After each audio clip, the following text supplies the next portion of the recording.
Bonjour, salutations éthériques à tous, ici Iso et je suis ravie de vous retrouver pour continuer avec vous l'instruction de la science de l'esprit.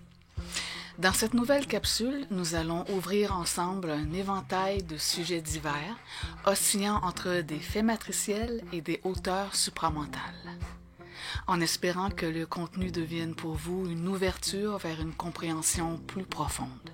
Sans plus tarder, embarquons dans ce voyage initiatique. Attachez vos ceintures métaphysiques car nous débutons avec des interrogations envoyées par nos chers abonnés. Prêts? C'est parti! Alors la première question est: quelle est la différence entre la perception et la perspective? C'est une excellente question. La perception, c'est notre lentille spécifique à nous, la manière personnelle à travers laquelle nous interprétons le monde qui nous entoure. Chacun de nous percevons la réalité à travers un filtre plus ou moins opaque. Ce sont ces perceptions qui conduisent au conflit, chaque personne cherchant à imposer sa vision, son point de vue.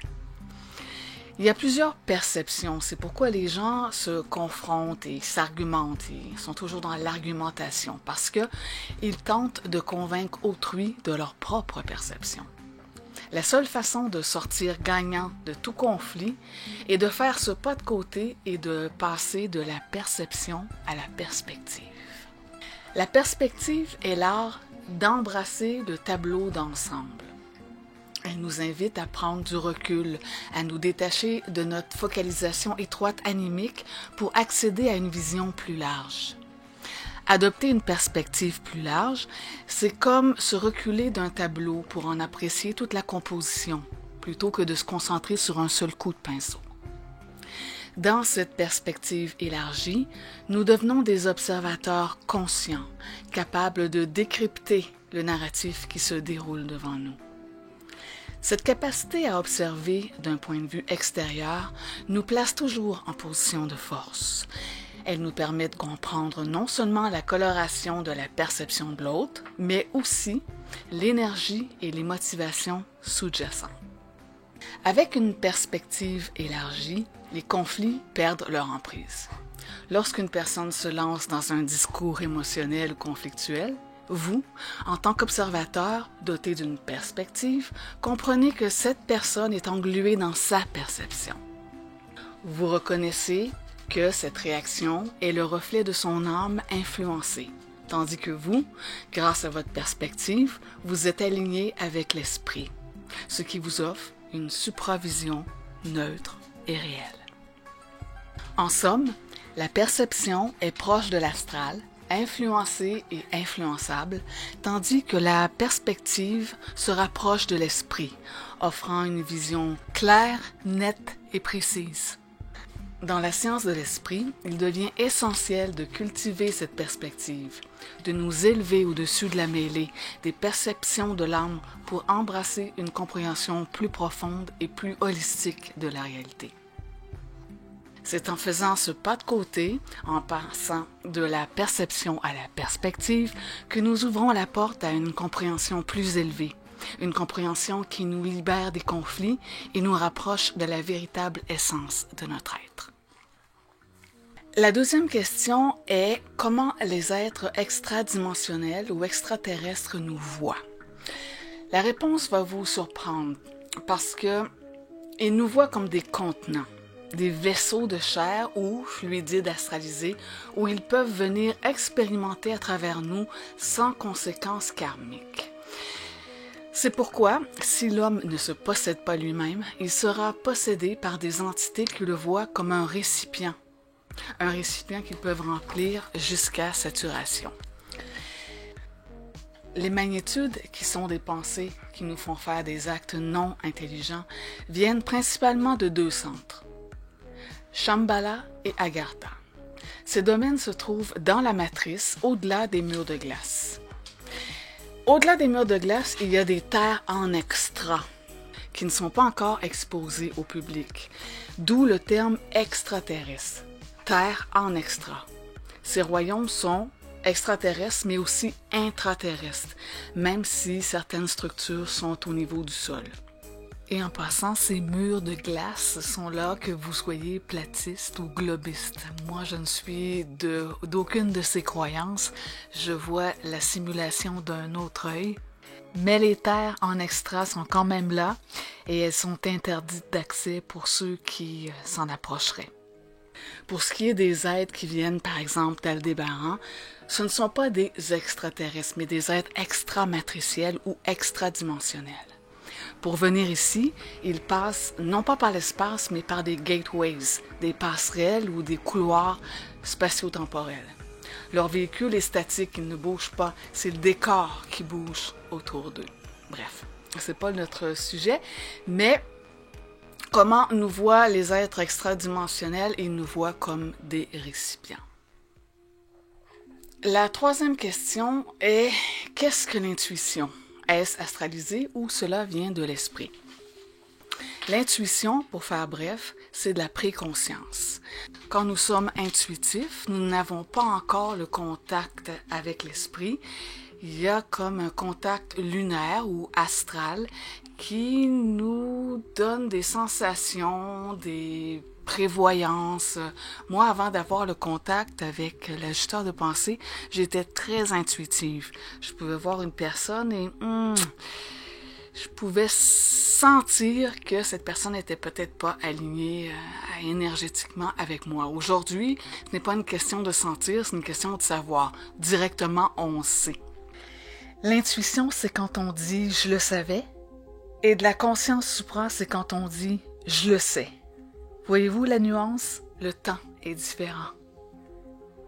Il y a une anecdote, la dernière fois où j'ai eu de l'intuition, avant d'avoir mon contact avec les plans mentaux, je sortais avec une amie, nous allions dans une fête et j'avais l'intuition qu'il ne fallait pas que j'aille à cette fête. Mais j'y suis allée quand même et on a eu un accident de voiture. Alors, le fameux « je le savais », on n'aurait pas dû y aller, c'est ça de l'intuition. Aujourd'hui, exemple, j'ai un nouveau chiot, vous pouvez l'entendre en arrière de moi. La journée où on devait aller le chercher, qui était à presque 6 heures de route de chez moi, l'acheteur m'a dit non, ça serait pas une bonne idée d'aller le chercher, à moins que tu veuilles avoir des problèmes avec ta voiture. Donc, il n'y a plus d'intuition, c'est maintenant, on sait que c'est pas le moment. Voyez-vous un peu la différence? La quatrième question est, qui est Melchisédek? Ce serait plutôt qui sont Melchisédek, car ce sont des êtres, ce sont un ordre, l'ordre des Melchisédek, et ce sont des êtres qui sont choisis par le demi-urge, donc il y a un Melchisédek par millénaire qui vient s'installer dans la matrice et qui reste 1000 ans et agit comme un pilier d'astralisation. Certains l'ont vu comme Abraham et s'est présenté à lui comme le grand sacrificateur, c'est-à-dire qu'il pouvait poser des gestes qui étaient très extrêmes, très difficiles même pour un reptile à poser, mais lui avait et n'a aucun problème à le faire puisque ce n'est pas un humain. Dans la Bible, c'est marqué qu'il n'a ni père ni mère. Donc, quand dans la Bible, il est inscrit que l'entité n'a ni père ni mère, c'est que c'est une entité artificiellement créée, un androïde ou un genre de robot organique. Le Melchisédek pourrait passer devant vous, il pourrait passer pour un humain. Il y en a quelques-uns qui l'ont vu. Il demeure dans les montagnes du Tibet et certains moines tibétains ont eu contact avec lui. Donc c'est un androïde. C'est sûr qu'il y a 100 ans, on n'aurait même pas pu concevoir cette notion d'être non humain, androïde qui, quand on sait, cela fait beaucoup de sens. Car ce Melchisédek peut rester dans un environnement qui est hostile, même pour un reptilien. Avant la dernière éclipse, un reptilien pouvait rester environ 20 minutes dans l'environnement terrestre. Maintenant, ils peuvent rester jusqu'à 45 minutes. Mais c'est à peu près le maximum. L'oxygène est trop, c'est un environnement qui est poison pour la plupart des extramatriciels. Et seul un Melchisédek, un être androïde, peut supporter d'être seul pendant si longtemps et un environnement aussi difficile. Et le contraire du Melchisédek est le grand monarque, qui lui est une entité humaine, organique, qui reste pas 1000 ans. Le premier grand monarque s'est fait connaître dans les années 1969, et ensuite il y a un flambeau qui se passe. Il y a un grand monarque masculin, féminin, masculin, féminin, masculin, féminin. Et je ne peux pas en dire plus, vous le savez. Mais le Melchisédek, vous devez comprendre que c'est une entité non humaine qui est comme un AI, en fin de compte, mais dans une enveloppe Android. Parce que même le demi-urge n'a pas de père, mais il y a une mère, c'est Sophia. Un Melchisédek demeure un programme. C'est un programme qui est certes ultra sophistiqué et qui a la faveur et l'admiration du demi-urge. Et on voit aussi, on retrouve dans les mouvements religieux et spirituels, les gens ont tendance à encenser l'ordre des Melchisédek sans vraiment savoir le fond de l'histoire. Alors on passe à la prochaine question qui est: qu'est-ce qu'une forme pensée? C'est très intéressant comme question parce qu'il y a des pensées, des magnitudes et des formes pensées. Une forme pensée, c'est une pensée qui a été répétitive avec un apport émotionnel et qui a généré une entité. On peut parler d'égrégore quand il y a plusieurs personnes qui ont la même pensée ou la même croyance. Un égrégore, les égrégores se forment si on est 2 personnes et plus. Donc dans la Bible, quand Jésus dit « quand il y a 2 personnes et plus avec vous qui priez ou qui pensez à moi, je suis là », ça veut dire que l'égrégore est là. Par contre, quand vous seul avez une pensée répétitive qui vous est envoyée, parce que la pensée vient d'ailleurs, là, vous créez ce qu'on appelle un tulpa. C'est une entité qui est strictement reliée à vous, tandis que l'égrégore, lui, est relié à une collectivité, à tous ceux qui mettent son énergie, comme Jésus est un très grand égrégore assez fort, où les gens mettent leur énergie et l'entretiennent, le nourrissent. Vous, à un côté personnel, vous pouvez alimenter un tulpa. Je vais vous raconter une anecdote qui m'est arrivée. J'avais fait un rêve où j'étais rentrée dans un autobus. D'ailleurs, il ne faut jamais rentrer dans un autobus quand vous rêvez. Mais bon, ça date. C'est un rêve qui date de quelques années. Et j'étais rentrée dans un autobus et assis dans l'autobus, il y avait plein d'enfants, tout habillés comme avec des capes noires, tous habillés en noir. Et j'avais demandé au chauffeur qui sont ces enfants, et le chauffeur m'avait dit « mais ce sont les vôtres ». Vous en êtes responsable. Et j'entendais les enfants qui chuchotaient entre eux c'est la maîtresse, c'est la maîtresse, c'est la maîtresse. Vous voyez, ça c'était des tulpas, c'est-à-dire qu'avec des pensées répétitives, des entités. Dans mon cas, c'était des enfants, mais dans le cas de d'autres personnes, c'est carrément des adultes et bien souvent, les personnes vont avoir la visite de ce qu'on appelle les shadow people, qui sont vraiment des formes pensées, des tulpas. Et quand un shadow people vient, c'est qu'il vient toujours vous soutirer quelque chose. Donc, avec l'initiation solaire, avec le contact avec un émissaire de pensée, toutes ces pensées-là sont dissoutes, sont renvoyées et il n'y a plus d'autobus. La 6e question, c'est qu'est-ce que de l'intelligence? C'est une très très vaste question, mais on va en parler un petit peu. À partir du moment où l'humain n'a plus besoin de penser, de réfléchir pour accéder à de l'information, il la canalise. Et une fois qu'elle passe à travers lui, elle n'est plus sous le contrôle de son ego. Elle fait partie de son essence et elle peut être exprimée d'une manière très simple. Et là, c'est important, très simple.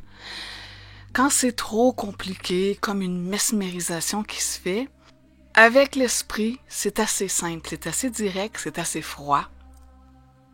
Et ce n'est pas comprenable psychologiquement. Donc, ce n'est pas des choses qui se comprennent, mais ce sont des choses qui s'activent et se reconnaissent. Or, c'est exprimé d'une manière très simple, dans le sens qu'elles contiennent déjà les mécanismes qui empêchent l'ego de la manipuler.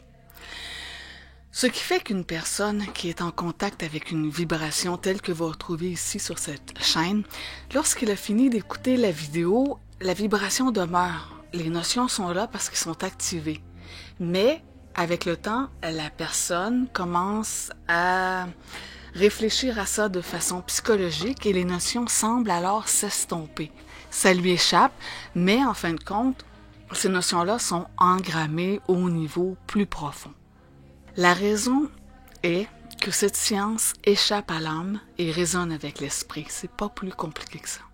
Donc, la personne doit utiliser différents outils internes pour maintenir ce savoir dans son existence sans l'aide de l'âme, qui est en fin de compte de la mémoire. Et cette mémoire-là, on ne peut pas se fier parce qu'elle est déformée et elle a des trous, elle est perforée.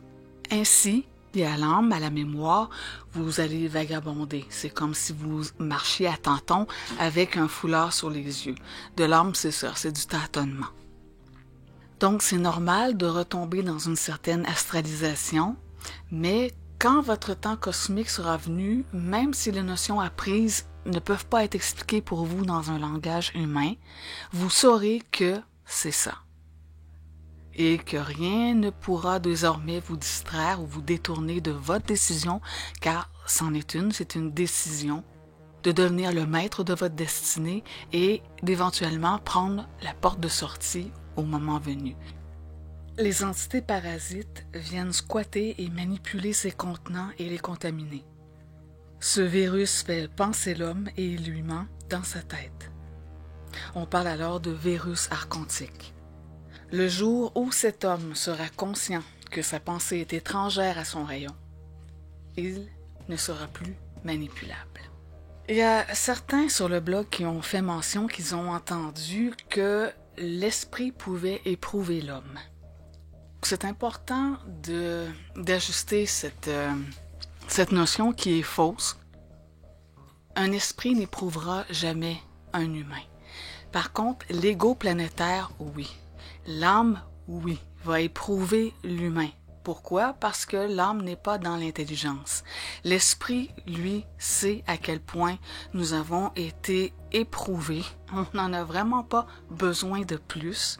Et il ne faut pas mélanger être testé et être éprouvé, être mis à l'épreuve. Un esprit ne vous mettra jamais à l'épreuve. Un ajusteur de pensée va tester, c'est-à-dire qu'il va prendre une mesure de vous-même, voir de quel bois vous vous chauffez. Mais tout ça est fait vraiment dans un respect, avec le principe de l'amour. Et vous sortez toujours de ce test grandi, fortifié.